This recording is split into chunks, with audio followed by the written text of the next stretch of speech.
The Sneetches by Dr. Seuss.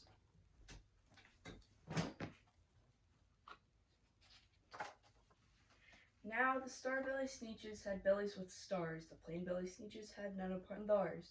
The stars weren't so big, they were really so small. You might think such a thing wouldn't matter at all. But because they had stars, the star-belly Sneetches would brag. We're the best kind of Sneetch on the beaches. With their snoots in the air, they would sniff and they'd snort. We'll have nothing to do with the plain-belly sort. Whenever they met someone, when they were out walking, they'd hike on right past them without even talking.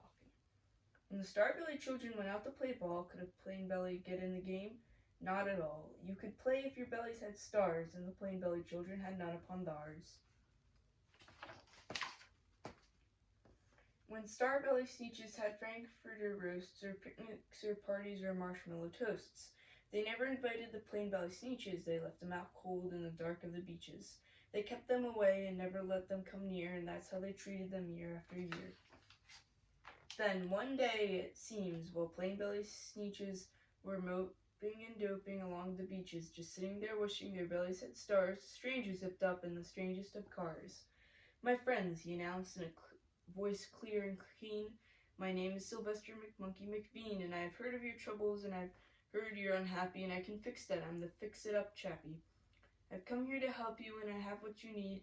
My prices are low, and I work at great speed, and my work is 100% guaranteed." Then quickly Sylvester McMonkey McBean put together a very peculiar machine, and he said, "You want stars like this, a star-belly Sneetch? My friends, you can have them for just $3 each. Just pay me your money and hop right aboard." So they clambered inside. Then the big machine roared, and it clonked, and it bonked, and it jerked, and it burped, and it bopped them about, but the thing had really worked. When the plain-belly Sneetches popped out, they had stars. They actually did. They had stars upon theirs. Then they yelled at the ones who had stars at the start, "We're exactly like you. You can't tell us apart. We're all just the same now, you snooty old smarties, and now we can go to your frankfurter parties." "Good grief," groaned the ones who had stars at the first. "We're still the best Sneetches, and they are the worst. But now how in the world will we know?" They all frowned. "If which kind is what in the other way round." Then up came McBean with a very sly wink. He said, "Things are not so bad as you think. So you don't know who's who, and that is perfectly true. But come with me, friends. Do you know what I'll do?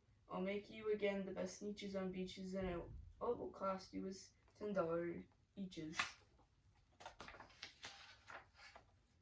"Belly stars are no longer in style," said McBean. "What you need is a trip through my star-off machine. This wondrous contraption will take off your stars, so you won't look like Sneetches who have them upon theirs." And that handy machine worked very precisely, removing all the stars from their tummy quite nicely. Then with snoots in the air, they paraded about, and they opened their beaks, and they let out a shout. "We now know who is who, and there isn't a doubt. We're the best kind of Sneetches, are Sneetches without." Then of course those with stars all got frighteningly mad. To be wearing a star was now frighteningly bad. Then of course old Sylvester McMonkey McBean invited them to take into his star-off machine, and then of course from then on, you probably guessed, things really got into a horrible mess. All the rest of the day on those wild screaming beaches, the fix-it-up chappie kept fixing up the Sneetches. Off again, on again, in again, out again. Through the machines they raced round and about again, changing their stars every minute or two. They kept paying money, they kept running through, until neither the plain or the star-bellies knew whether this one was that one, or that one was this one, or which one was that one, or what one was who.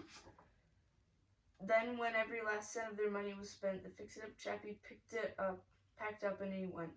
And he laughed as he drove his car up the beach. "They will never learn. No, you can't teach a Sneetch." But McBean was quite wrong. I'm quite happy to say the Sneetches got